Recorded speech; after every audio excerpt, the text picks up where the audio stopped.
spoilers and nothing but spoilers, so do with that what you will. If I had the chance, I'd ask a woman to dance and not be dancing with myself. Dancing with myself.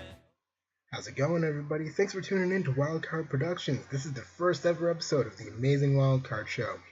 If you happen to enjoy this video, please inform the YouTube algorithm overlords by pressing the like button, and I'd be ever so humbly grateful if you subscribe. And if you don't want to miss any of my future content, ring the notification bell down below. You won't miss a thing. I promise. I can't promise that. Now, without any further ado, let's get right on with the review.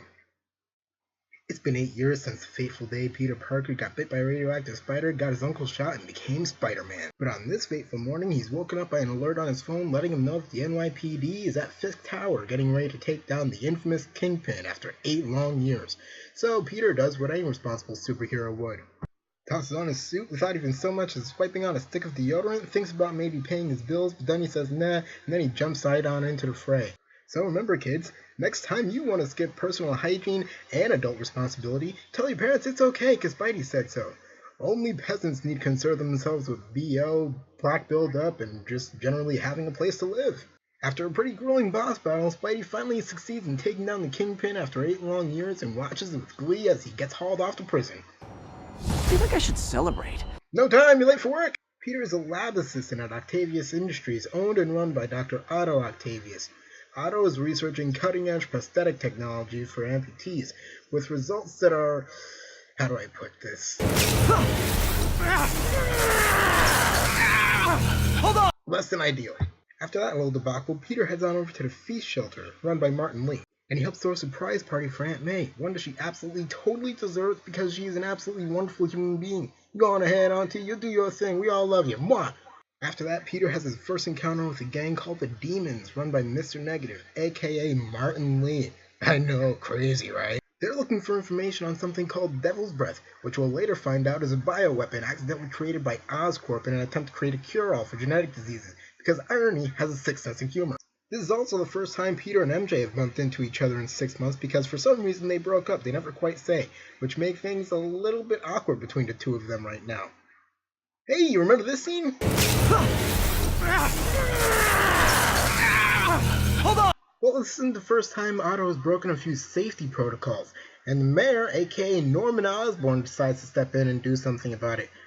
Otto and Norman have a bit of a rough history to say the least, and Norman, being the prick that he is, decides to make things worse by pulling Otto's funding from him, which means that Otto and Peter are both out of a job. What's left of Kingpin's gang and the Demons go to war as the Demons try to take all the stuff that Kingpin had stored away for a rainy day.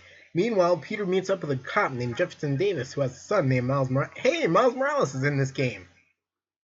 Anyway, Spidey does what he can to slow down the Demons' reign of terror, and we get that cool scene from the E3 trailer with the helicopter being used as a wrecking ball. And later that day, Jefferson Davis is being honored for saving Spider-Man's life at an Osborn rally, where Martin Lee and his demons make their first move and declare war on the city by blowing up the rally, taking dozens of lives, including Officer Davis, leaving Miles without a father and the city shaken to its core. Wanting to prevent future demon attacks, Norman decides to help out the outmanned and outgunned police force by hiring the help of Sable International, a group of international mercenaries under the leadership of Silver Sable. Hey, Silver Sable's in this game!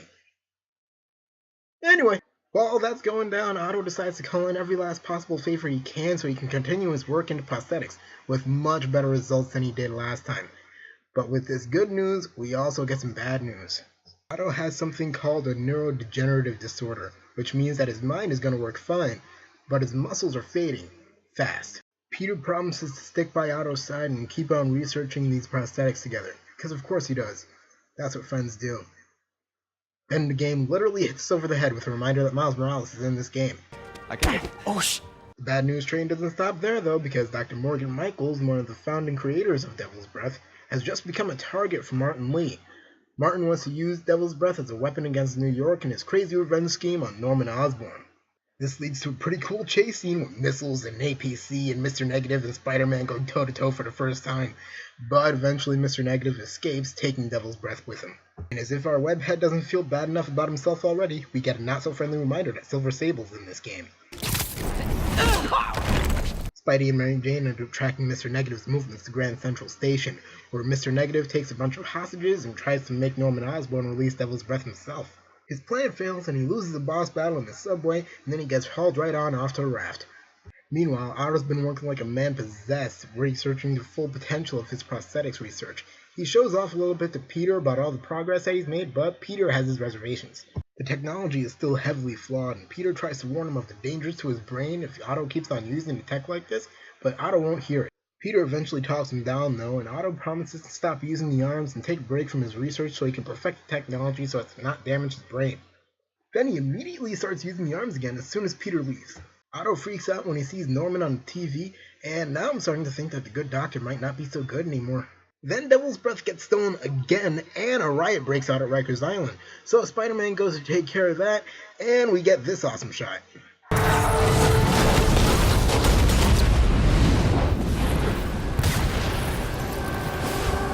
Pretty much the second that mess is cleaned up, there's a riot at the raft too, so Spider-Man has to go check that out. Pretty much as soon as he lands, he starts bumping into all of his major villains, like Electro, the Rhino, Scorpion, and the Vulture, Mr. Negative. Wait a second. 1, 2, 3, 4, 5. Ow, there's only 5. Shame, I thought they were going to do the...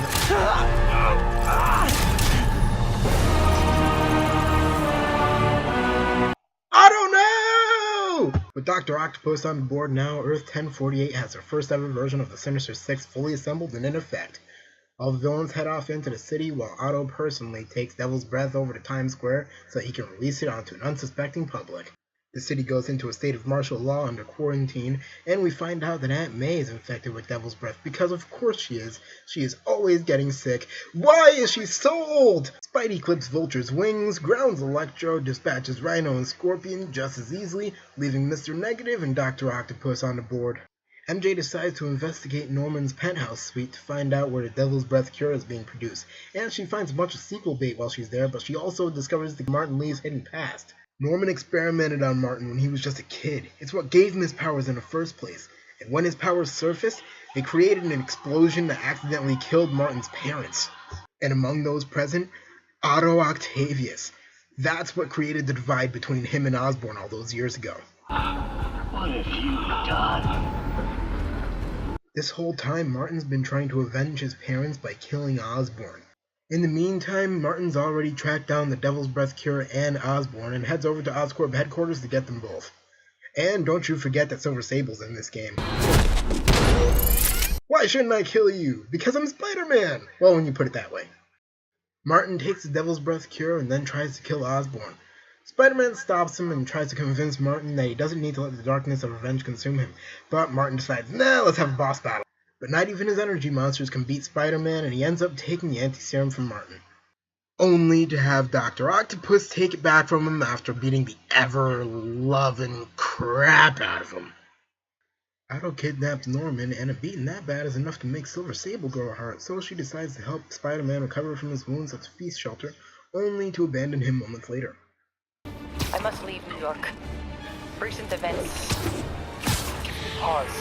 I must return home. Reflect on this life I choose. Coward, you just don't want to fight Dr. Octopus with me. Admit it!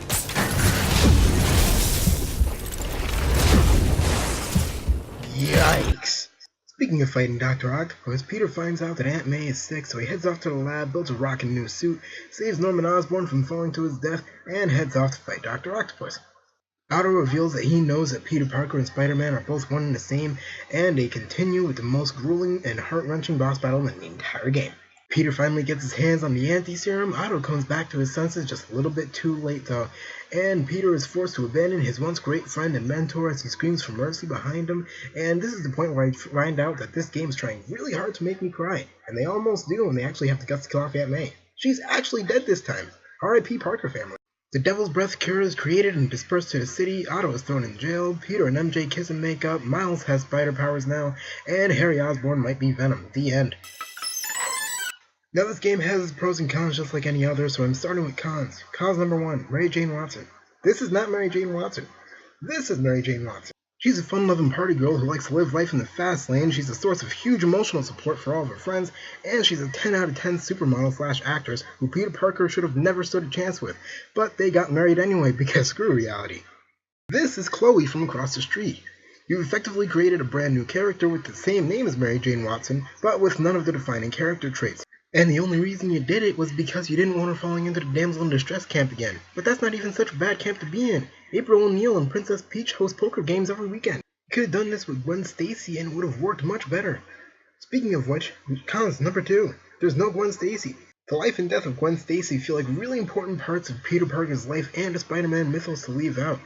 The heartbreak and the tragedy and the guilt that he feels to this very day help define the character. The fact that he lets anyone near him after that just shows how resilient he is and how much he's willing to grow past his mistakes.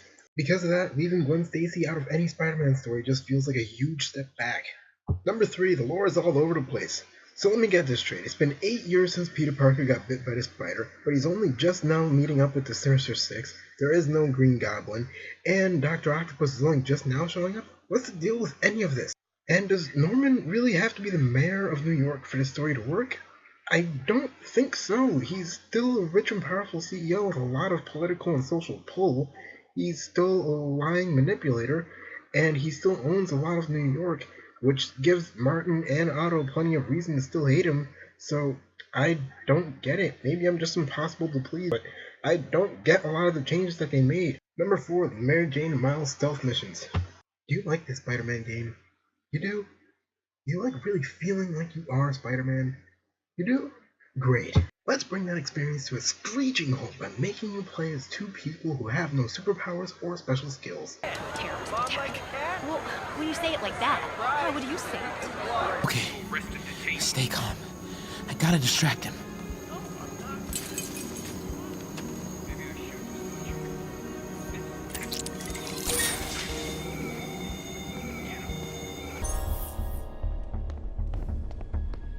Control, grid's clear.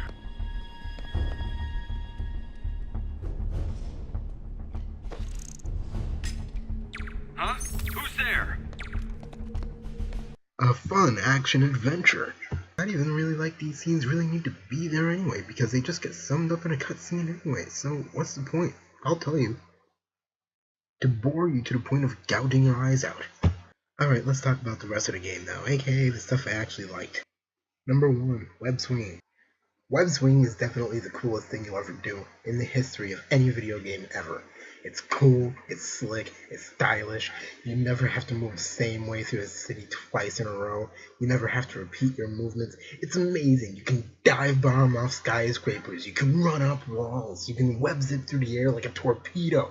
Anything and everything you ever wanted to do as Spider-Man, you can do in this game. You can move from point A to point B faster than you can even think it. And no, that's pretty much it. It's awesome. Not much more I can say. Number 4, voice acting. And I think I'll let the game speak for itself on this one.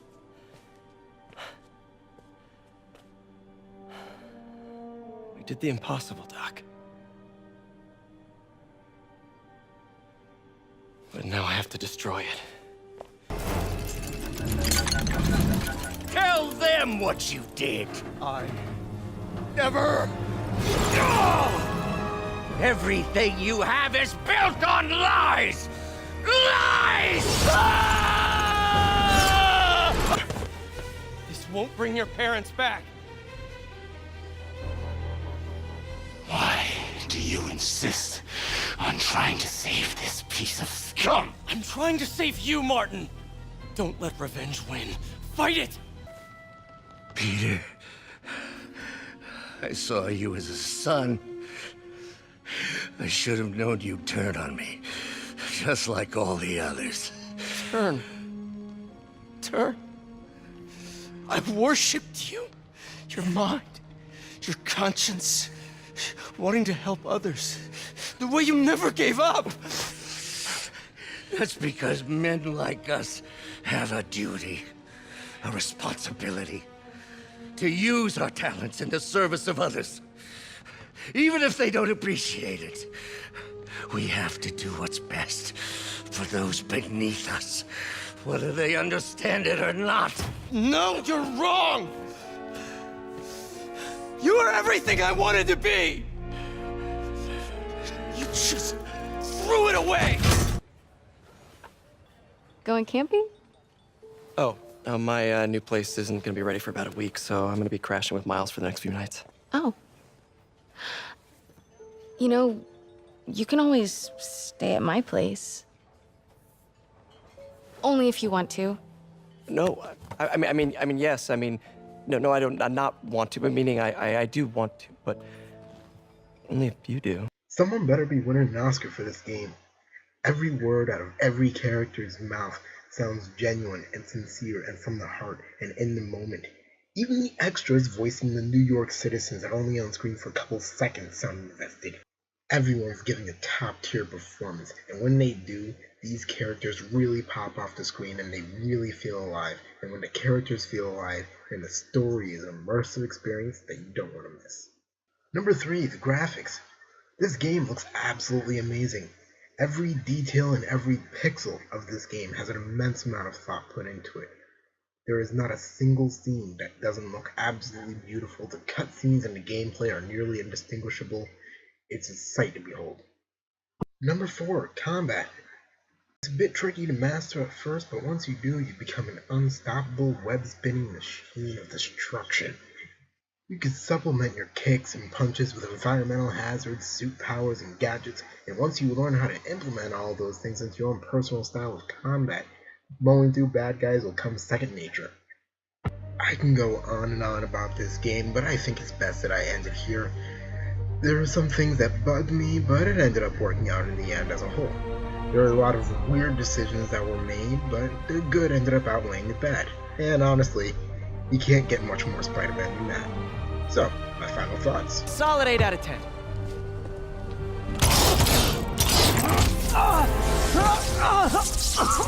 9 out of 10. This game is perfect for old fans of Spider-Man and casual gamers alike. No matter which category you fall into, if you're looking to pick up the power and responsibility that comes with being a friendly neighborhood wall crawler, this game is just for you. Thanks for watching, and until next time, see you later.